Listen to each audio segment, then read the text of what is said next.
Living in Sunnyside Estates wasn't exactly my dream, but the neighborhood was close to my job and had peaceful walking trails perfect for Maverick. My golden retriever service dog, Maverick, isn't just a companion. He helps me manage PTSD from my military service.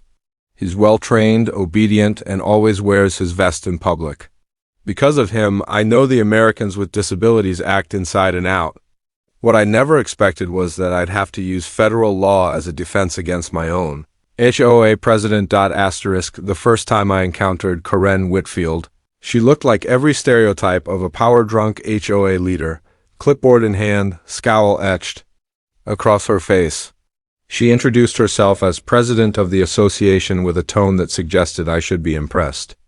Her eyes narrowed as they landed on Maverick *. I don't believe I approved a dog in this community, she said sharply, as though she owned the place *. I calmly explained that Maverick was a federally protected service animal, not a pet, and therefore exempt from HOA restrictions. Karen huffed, muttered about people finding loopholes, and walked away. That should have been my first warning sign. Within weeks, the notices started arriving. One claimed my grass was an inch too tall. Another said my mailbox was the wrong shade of black. A third scolded me because my garbage can was visible for 45 minutes after pickup. Each violation notice was signed by Karen, complete with a fake friendly smiley face that somehow felt more threatening than polite. I complied with the petty rules just to avoid conflict. I knew these were only the opening shots. At the next HOA meeting, Karen introduced a new rule: all animals, including service animals, had to be registered with the board and wear a HOA-approved identification. When I raised my hand and pointed out that this violated the ADA, Karen cut me off. Federal law doesn't override community standards, she snapped. Some neighbors shifted uncomfortably, but no one dared speak up. Afterward, she cornered me and whispered, "If you want to be difficult, I can be difficult too." Her breath smelled like coffee and intimidation. The following weekend, I sat on my porch reading the paper, Maverick lying peacefully at my feet. Karen stormed across my lawn wearing her khaki shorts and polo shirt, holding a spray bottle. "Your dog is violating the new ordinance by not wearing HOA identification," she shouted, loud enough for neighbors to hear. I reminded her that Maverick was a service dog and protected by law and that her new rule hadn't even been approved yet. Karen's face turned crimson. "I'm tired of you military types thinking you're above the rules," she snarled, stepping closer. "If you won't comply, I'll handle this myself." Before I could react, she sprayed Maverick directly in the face. My dog yelped and stumbled back, pawing at his eyes. Fury surged through me, but years of military discipline kept me calm. I pulled Maverick inside, flushed his eyes, and confirmed the vinegar solution hadn't caused permanent damage. Then I dialed 911. 911, what's your emergency?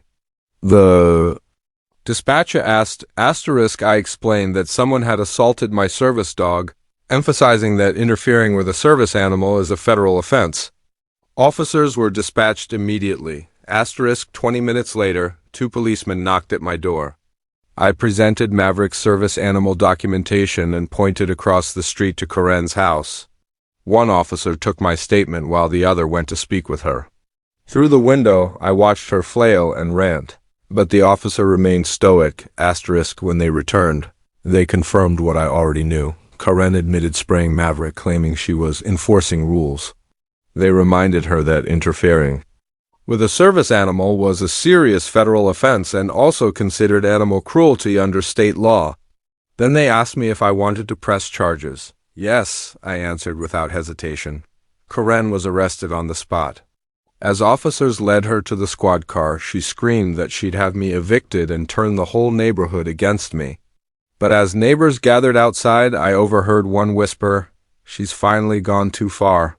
Another even apologized for staying silent at past meetings, admitting Karen had intimidated the entire community for years. The legal process moved swiftly. Karen was charged with interference with a service animal, harassment, and animal cruelty. At her first court, Hearing, she arrived dressed in designer clothes beside an expensive lawyer who grew paler with every piece of evidence. The judge was stern, reminding everyone that community rules could never override federal law, especially when it came to disability rights. Meanwhile, the HOA called an emergency meeting. To my surprise, nearly every homeowner attended. The vice president called for a vote of no confidence, citing Karen's reckless actions and the legal risk she'd created. The result was unanimous. Karen was stripped of her presidency. When I glanced at the board's table, her nameplate had already been removed. Eventually, Karen accepted a plea deal to avoid a harsher sentence. She received 30 days in county jail, a $5,000 fine, 200 hours of community service at an animal shelter, and mandatory classes on disability rights.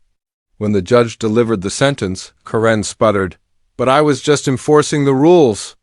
The judge leaned forward and replied, "The most important rule, Ms. Whitfield, is to respect the law of the land, especially the laws that protect service animals and the people who rely on them." As bailiffs escorted her out, our eyes met. The smug superiority she once wore had vanished, replaced by disbelief and humiliation. She mouthed something that looked like, "This isn't over," but we both knew it was. Maverick sat beside me in the courtroom, calm and dignified, a perfect image of loyalty. I scratched behind his ears, and he leaned into my hand, a simple gesture that reminded me of the bond we shared. Together we had weathered an HOA storm and emerged stronger.